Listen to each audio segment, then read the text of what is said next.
So Dana White gave us some massive fight news yesterday. Gave us a classic old selfie video back from like 2018, 2019, you know? A lot of people are kind of look, I've watched a lot of other YouTubers comment on that, and it's like, dude, I honestly think he's doing it for relatability. I just think it's a miss on his part. Like, I swear he used to do those in the war room. He would announce those in the old war room. I haven't seen the fucking war room. I don't know what happened to the war room. Like, but you know, besides the fact, they announced quite a few fights, and I'm gonna just walk through each of these fights. Give my early prediction on how I think these potential matchups are gonna go. Man, it's good to be a UFC fan right now. I'm telling you, we are like climbing out of the dark ages. Like, especially with some of these fight nights I'm seeing. That's the fucking fight nights I used to see back in the day. Those are the kind of fight nights where it was like, hey, what are you doing this weekend? Oh, I'm watching the UFC fight night because it's absolutely stacked. So, yeah, let's get started here. Islam JDM, Madison Square Garden main event. Huge fight. Um, Initially, I don't know, man. I am leaning JDM as great as Makhachev is. And I wouldn't be surprised if he wins either, but I'm going JDM, man, because like his takedown, he showed vastly improved takedown defense in the Bilal Muhammad fight. Bilal Muhammad's a much bigger guy, really big 170. Islam obviously is a smaller guy coming up. And it's just like size wise, like I'm watching some of these guys be able to kind of fight Makhachev off with the grappling, right? Volkanovski was able to do it. Dustin Poirier did decent in their fight. You know, obviously Islam was winning the majority of that fight. Let's be honest. That was not a close fight by any means, but like, I mean, these smaller guys are kind of, you know, able to be like semi-competitive with Islam Makhachev, right? Dude, Jack, I think he's like 6', 6'1", natural welterweight, used to the weight class, has been there his entire UFC career. Good takedown defense, nasty boxing. I think he can go to the body a lot, really zap at the gas tank of Makhachev as well. Dude, I don't know. I can see Makhachev struggling to control JDM, right? I can struggle. I can see him struggling to control him in this fight, and eventually I could see Jack probably maybe TKOing him in the later rounds, maybe round 4, round 5. Don't get me wrong, Islam might take a round or two off of him, but I just think having to try to control a bigger guy for 25 minutes is going to be an exhausting task, especially with his style, right? Whereas like if Ilya comes up to lightweight, he's got such incredible boxing and one punch God-given power that like he can have success in those higher weight classes, right? Whereas Islam, yeah, he is a finisher, but sometimes his fights go the distance. Sometimes his fights go longer into the championship rounds, right? And I think that hurts him in a fight like this with a bigger guy in JDM. So, huge fight. I can't wait. I mean, dude, super fight. Super fight. Like, this is one of the biggest fights, definitely, that we're going to see this year, by far. Zhang Weili, Valentina Shevchenko. I'm actually super pumped for this fight. Like, can we just call this the biggest fight in women's MMA history? Fuck Cyborg, Nunes. Like, I don't want to. No. This Valentina Shevchenko, I believe, defended the belt 7 times, lost it to Alexa Grasso, got it back, defended it against the number 1 contender. Zhang Weili is probably arguably the greatest strawweight of all time. So you got the greatest flyweight versus the greatest strawweight. I'm leaning Zhang Weili in this fight, dude. Like, one, Valentina's like 37 now. Zhang Weili's much younger. I don't know how old she is, but she's more in her prime, much younger. Now I know she's coming up, but I don't think Valentina is gonna have her way like in the grappling with Zhang Weili, because I feel like Valentina, as she's gotten older, she's leaned much more on the wrestling game, right? Like she's shooting more takedowns. I think she's gonna really fucking struggle to take Zhang Weili down. Zhang Weili's short, fucking built like a brick shithouse, strong as fuck. Like, dude, don't get me wrong. Like, I would not be surprised if Zhang Weili is stronger than Valentina in this matchup, despite being, the smaller fighter coming up, right? it's I don't know, man. It's hard for me to want to pick Valentina in this fight. Despite how great she is, it's just like she's up there in age. Her style is not going to work as well as on Zhang Weili, right? And then like striking, I just don't see her being dominant enough on the feet to really take over that fight. You know, Zhang Weili can stand. In her last few fights, she's had a grappling heavy approach, which I think it's definitely going to be harder for her to implement that on Valentina, but she can also strike. She's dangerous on the feet as well. I could see this being a pretty competitive fight, but I think Zhang Weili. I think Zhang Weili's just going to land the better shots on the feet. I think she's more explosive. She's in her prime. Whereas like Valentina just isn't dominant enough on the feet, right? She's not dominant enough on the feet. I don't think she's just going to outstrike her for 25 minutes. I also can see Zhang Weili getting some takedowns on her. And it's going to be hard as fuck to take Zhang Weili down, dude. Look at Tatiana Suarez. She's like an Olympic caliber wrestler, right? An Olympic caliber wrestler fucking struggled to get Zhang Weili down.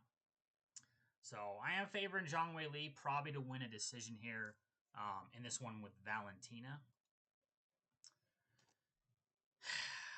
Leon Edwards, Carlos Prates. This is a sick fight, man. And I'm going to be honest, I think this is a really good matchup for Carlos Prates. Like, he's kind of had a bit of a...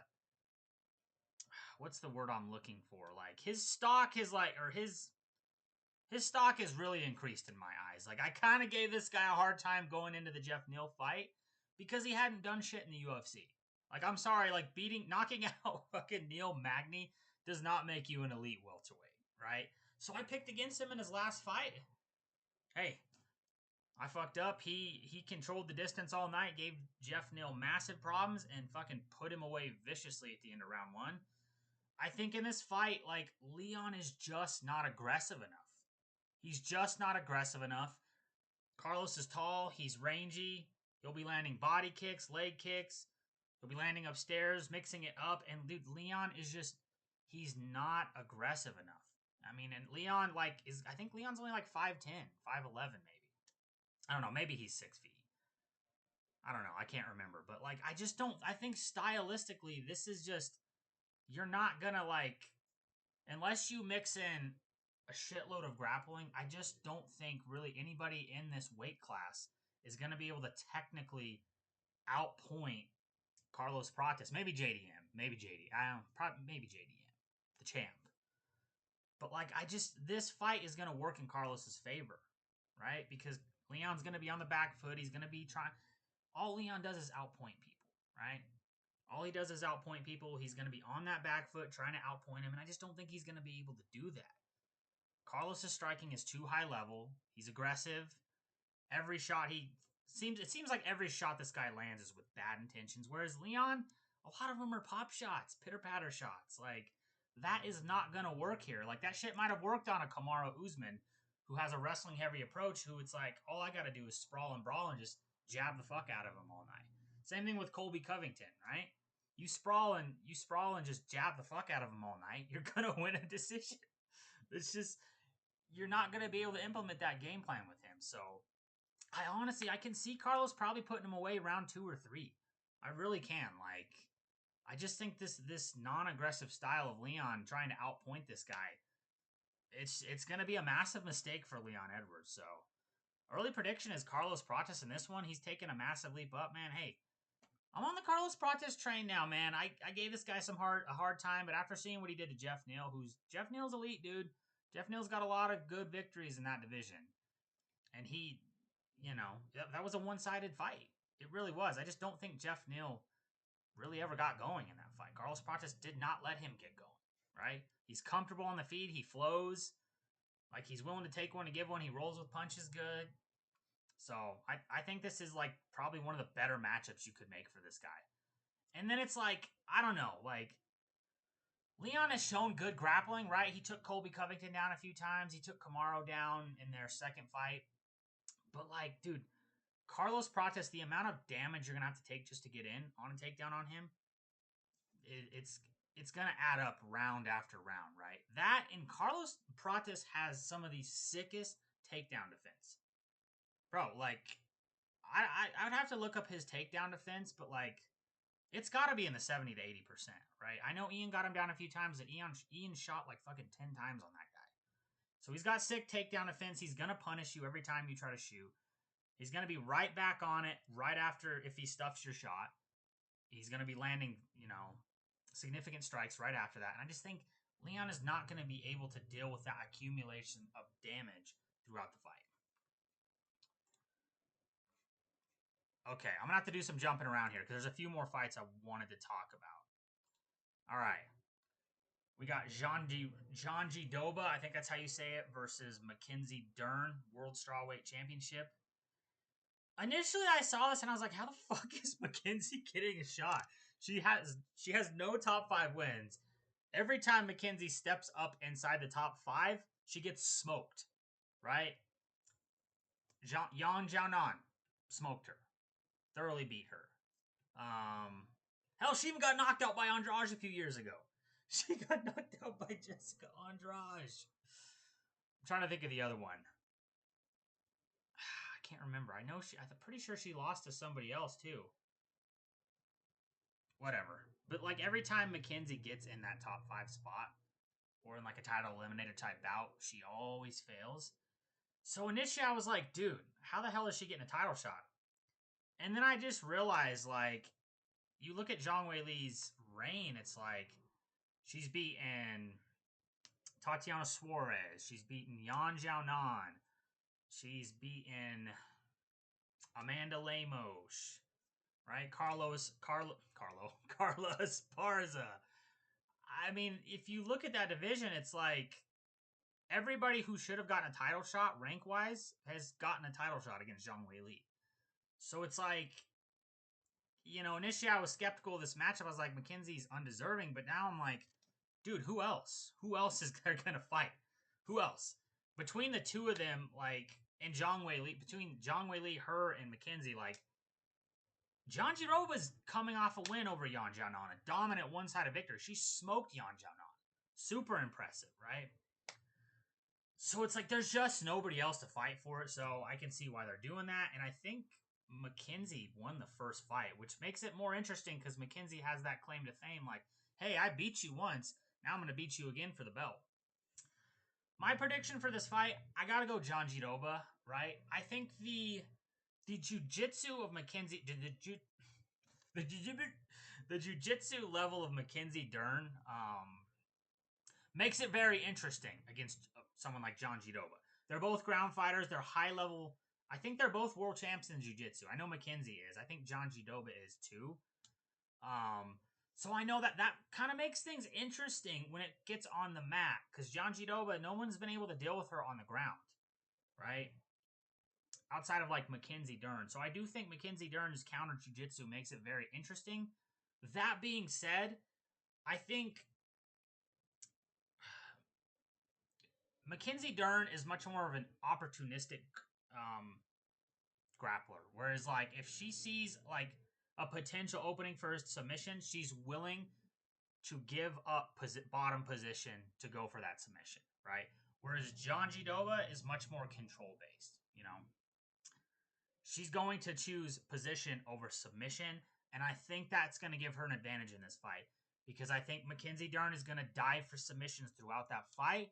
I don't think she's going to get them, and then she's going to give up bottom position. And if you have bottom position with Zhang Jiroba on top of you, that's a big fucking strawweight, dude. She's big, she's strong. You're probably not getting back up, right? Because Mackenzie doesn't seem to scramble that well, right? Because she's so used to being so dominant on the ground, especially from bottom position, that she doesn't worry about it. But in this fight, I think it's going to cost her. I think Zhang Jiroba is going to be choosing the more dominant positions all night, and I think she pulls off a decision here. All right, Umar Nurmagomedov versus Mario Bautista. Coffee's still kicking in, still early here.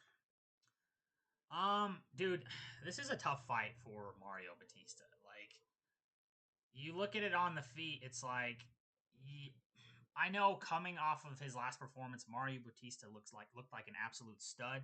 Dude, Patchy Mix had no head movement in that fight. He was slow. He was stiff. He looked like he didn't even belong anywhere near the UFC. So like I can't look too far into that. It was super impressive, like props. He's a tough dude. He's world class. Probably beats a lot of guys in this division, and especially in the top 10. But it's like looking at the feet, I think Umar's better. I think Umar's a bit faster. We saw that in the Corey Sandhagen fight. He outstruck Corey Sandhagen for 5 fucking rounds, dude. You can't expect me to think Mario Bautista is going to outstrike him, right? Grappling, you're not pushing this guy up against the cage like Jose Aldo. You're not doing that. You're not out grappling Umar Nurmagomedov. So, like, where does he succeed in this fight? Like, I just think this is a super tough fight for Mario Bautista. I think Umar's going to get it done by decision. I think Mario Bautista's tough enough. He's not going to submit him. He's not going to knock him out. He's not really known for that. I just think it's going to be a 30-27 decision. I think Umar's going to control, or maybe even 29-28. Maybe Umar just kind of like, you know,